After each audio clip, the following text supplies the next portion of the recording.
C'est Chloé qui m'a fait cette trace-là quand ce matin j'ai fait le robot elle. C'est une trace de père.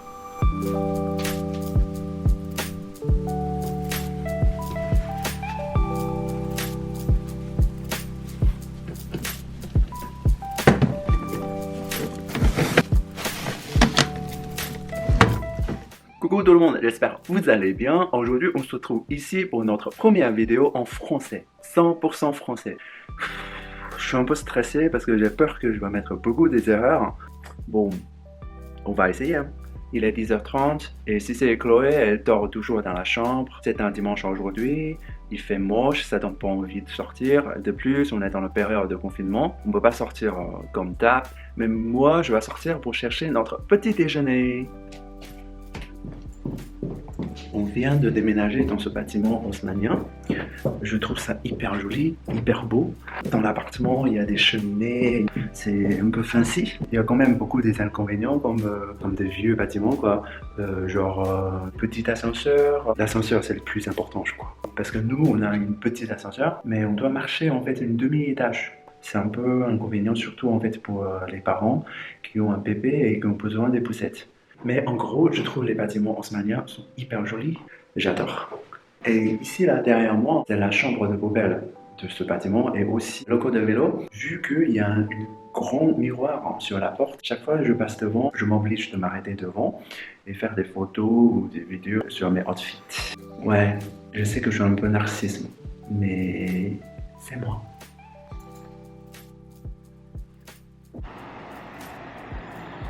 Moi, je trouve qu'il y a quand même du monde dans la rue. Hein. Non, tu me dis pas il faut faire la queue pour la boulangerie. Non. Tiens, tiens. J'ai acheté 2 croissants, un pour moi, un pour Sissi. Je crois que croissant, c'est une des choses qu'on adore en France. Et je viens de me rendre compte que j'ai oublié de remplir l'attestation. Du coup, il faut que je me dépêche. Ouh. Ah, c'est bon, j'ai pas vu les polices. Parce que le boulangerie, en fait, il est près de chez moi. Je crois que c'est ça les avantages de l'idée à Paris. Parce que tout est pratique. Mais je vous conseille tous de ne pas oublier la datation parce qu'on ne sait jamais.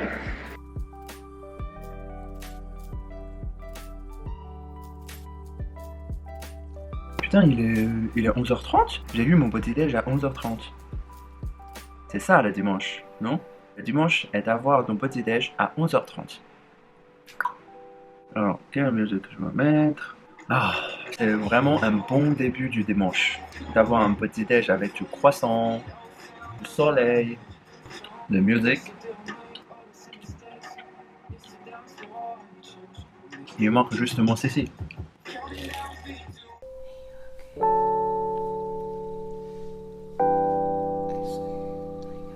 Et bonjour, coucou! Coucou Chloé! Est-ce que t'as bien dormi ou pas? Hein, Chloé? T'as bien dormi, toi? Envie de faire caca, c'est ça, hein? Vas-y, je t'aide.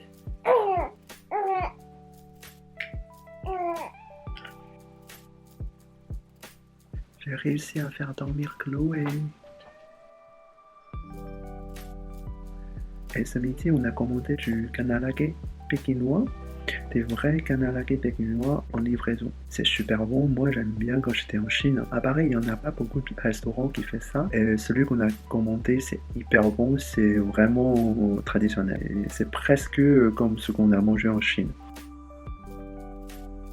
Notre canard laqué est en bas de chez nous.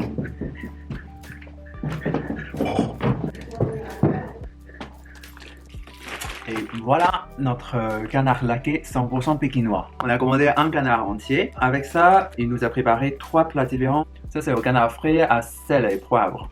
Ça, c'est le soupe de canard, plat principal, canard laqué. Et aussi des crêpes.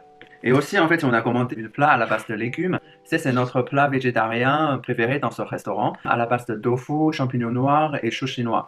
C'est tout ce qu'on a commandé. On a commandé tout simplement un canard laqué pékinois. Et aussi, on a commandé celui-là.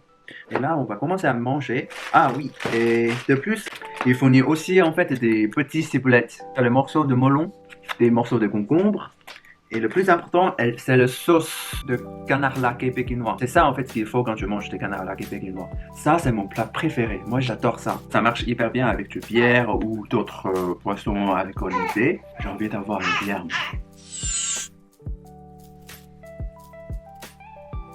Alors, et maintenant, je vous explique comment manger du canard laqué pékinois. Alors, il faut préparer une crêpe. D'accord? Une crêpe, un morceau de viande de canard, je le fais tremper dans la sauce de canard laqué, un morceau ou plus de melon, de concombre ou des cibulettes, c'est comme vous voulez en fait. Vous pouvez mettre tout ce que vous voulez. Après, vous le faites rouler comme ça et après, d'un coup. Ça, c'est la façon normale pour manger du canard laqué pékinois. Sinon, il y a une autre façon un peu plus fancy, on va dire, c'est de manger comme ça, un coup.